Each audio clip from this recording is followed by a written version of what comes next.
L'invité du matin avec Toyota Location. Louez votre Toyota Hilux à partir de 5 500 francs par jour seulement.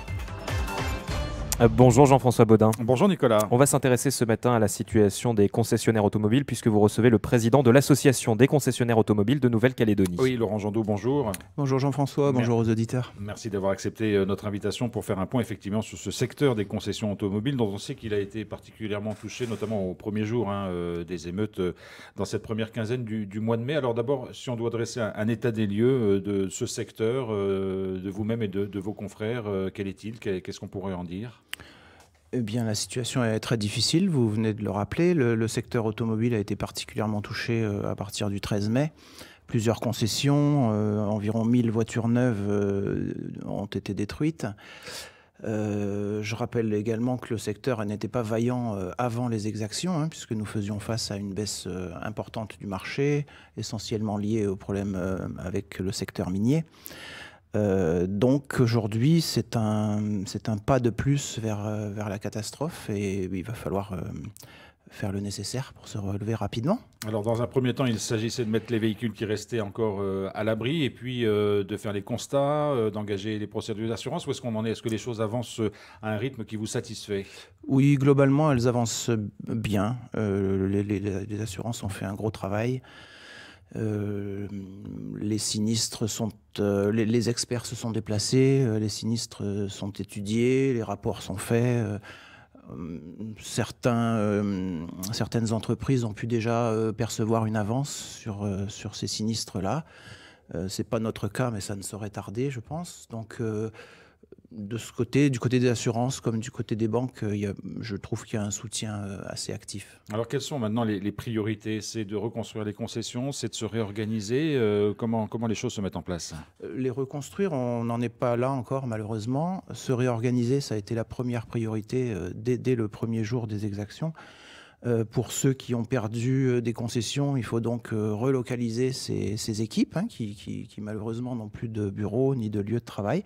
C'est ce que nous avons fait dans les premiers jours. Aujourd'hui, si on prend l'exemple d'une concession comme Renault Dacia qui a brûlé au premier jour des exactions, elle est aujourd'hui relocalisée pas très loin au 4e kilomètre et nos équipes sont avec le sourire pour accueillir les clients qui malheureusement se font rares.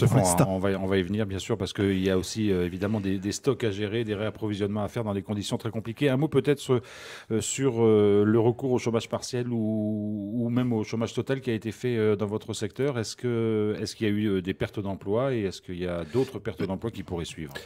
Alors, nous avons eu recours évidemment au chômage partiel pour les premiers mois et pour ce qui, pour l'instant, pour le dispositif qui est pour l'instant en vigueur.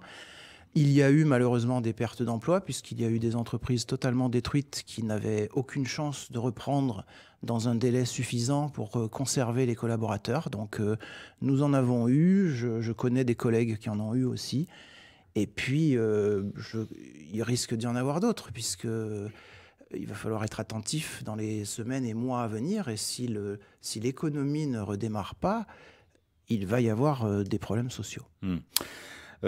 En ce qui concerne votre secteur, l'urgence, c'est de faire rentrer de la trésorerie, comme beaucoup d'entreprises qui ont été impactées. Pour rentrer la trésorerie, il faut vendre des voitures et aujourd'hui, vous n'en vendez pas. C'est un raccourci un peu rapide? Oui, il est rapide, mais très correct. Donc avant la crise, vu que le marché était déjà un petit peu en baisse, nous avions tous des stocks plus ou moins élevés.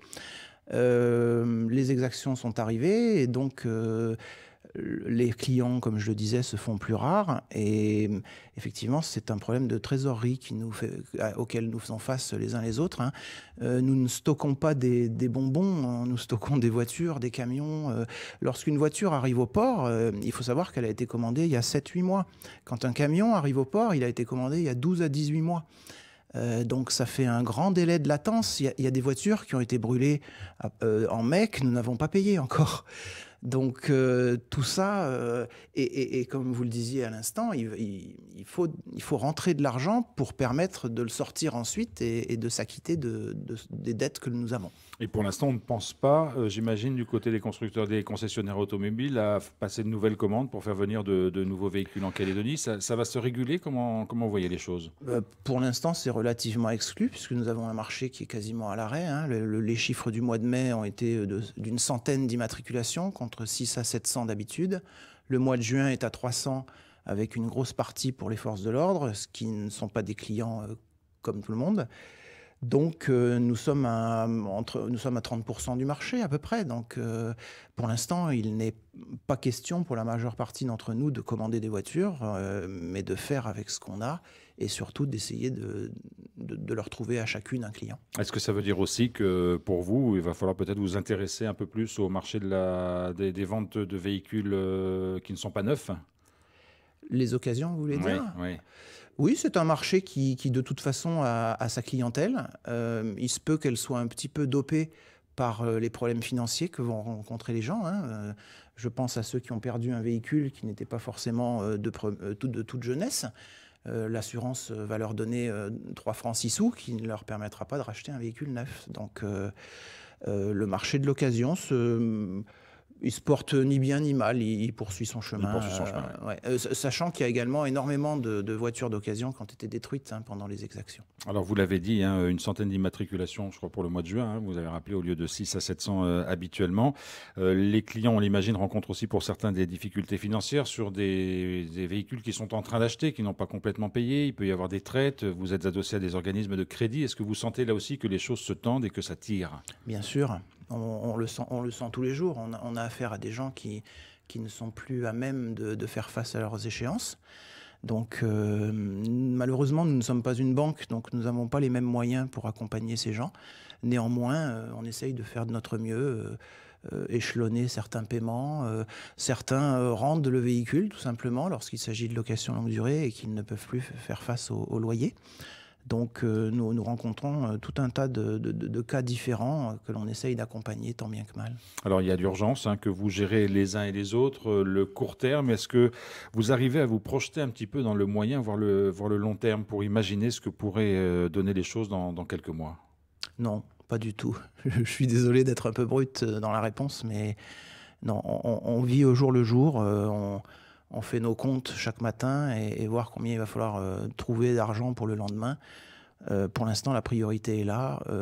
Comme je le disais, relocaliser nos équipes pour qu'elles puissent accueillir les clients, pour qu'elles puissent continuer de réparer les véhicules, puisque les ateliers globalement fonctionnent. Ils ont été un petit peu moins détruits que les concessions pendant les exactions. Et donc les clients, pour certains, vont évidemment tenter de faire durer un peu plus leur véhicule. Donc nous serons là pour les accompagner également. Est-ce que tout ça peut avoir aussi des conséquences sur le prix à la vente d'un véhicule, entre les besoins qui sont les vôtres de vendre des véhicules, peut-être les besoins des clients d'en acheter quand même de temps en temps? Est-ce que le marché va lui aussi s'adapter? Je pense qu'on va assister à une baisse de prix dans les semaines à venir. C'est lié, comme je le disais, au niveau de notre stock. Il faut qu'on se débarrasse d'un certain nombre de véhicules. Donc, on va le faire dans des conditions qui seront probablement appréciables pour les clients. Et puis, nous sommes quasiment tous dans cette situation, les concessionnaires. Donc, la concurrence va jouer. Et puis j'espère que les clients y trouveront un avantage. Alors, on a entendu dire aussi, et vous allez peut-être pouvoir nous en parler, que pour l'achat d'un véhicule, aujourd'hui, les assurances étaient un peu réticentes, notamment pour des assurances tout risque. Est-ce qu'aujourd'hui, les choses semblent rentrer dans l'ordre? Est-ce qu'il y a des consignes qui ont été données? Est-ce que finalement, on trouve l'assurance qu'on cherche? Oui, globalement, ça va mieux. J'ignore si des consignes ont été données, mais les assureurs reprennent la couverture du tout risque, à l'exception cependant de la couverture émeute qui comme nous le savons tous maintenant, va disparaître peu à peu des contrats des Calédoniens, qu'il s'agisse d'immobilier ou de véhicules. Est-ce qu'aujourd'hui, chez vos confrères, il y a des gens qui s'interrogent sur la poursuite de leur activité en Calédonie? Est-ce que vous avez entendu certains concessionnaires qui se disent on ne sait pas si on va pouvoir repartir et si ça vaut le coup de rester? Oui, je l'ai entendu. Alors peut-être dans une réaction un petit peu vive au départ. Après, on s'assoit, on réfléchit un petit peu. Maintenant, l'automobile, c'est pas non plus l'Eldorado. Il y a des marques qui sont plus difficiles à exploiter que d'autres. Donc, il faut un certain volume.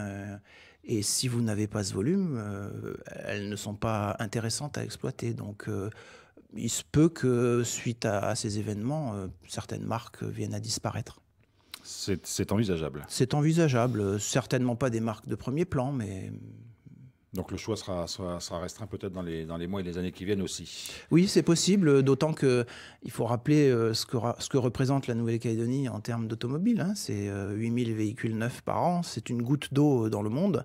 Et donc, lorsque vous demandez à un fabricant de vous faire une centaine ou 500 voitures dans l'année, lorsqu'il en fabrique des millions, ça n'intéresse pas forcément toujours.